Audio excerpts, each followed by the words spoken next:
kita duduk tengah bawa kereta, tiba-tiba cek light nyala. Gapo yang perlu kita buat? Sebagai pengguna kereta, kita kena tahu ni. Setiap lampu yang ada pada meter kereta tu, kalau dia nyala, gapo dia yang perlu kita buat?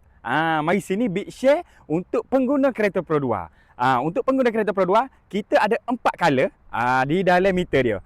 Yang pertama, warna hijau. Yang kedua, warna biru. Yang ketiga, warna oranye. Dan yang keempat, warna merah. Jadi kalau kita nak ngapa setiap daripada function lampu tu, memang kita akan teringat. Jadi kita kena apa lampu ini saja. Contoh yang pertama, lampu hijau. Lampu hijau ni dia nak bagi kita info saja. Contohnya lampu eco. Kalau kita bawa kereta tu molek, dia akan nyala lampu hijau tu. Itu sekadar info untuk kita saja. Dan yang kedua, lampu biru. Lampu biru ni pun sama saja sebagai info saja. Contohnya temperature enjin sejuk. Maksudnya warna biru tu adalah untuk info ke kita bahawasanya air di dalam sistem kereta kita ni sejuk lagi. Warna biru. Yang ketiga, warna oranye. Warna oranye ni untuk cek enjin, airbag dengan ABS.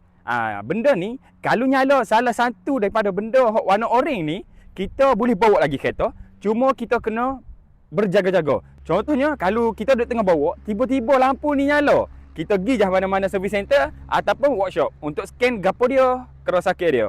Dan kita terus repair lah. Dan yang keempat, yang paling bahaya, lampu warna merah. Warna merah ni contohnya lampu temperature engine dan juga lampu bateri warna merah. Ini kereta tu kena berhenti serta-merta dan kita perlu offkan enjin tu. Contoh, kalau lampu temperature, suhu enjin panas, terlampau panas, kalau kita bawa juga, kita tak matikan enjin, kemungkinan enjin kita akan overheat. Jadi makin modal lah. Tu dapat sesuatu tak dalam video ni? Jadi kalau dapat, jangan lupa follow Big untuk lebih info tentang kereta. Luncur. Assalamualaikum.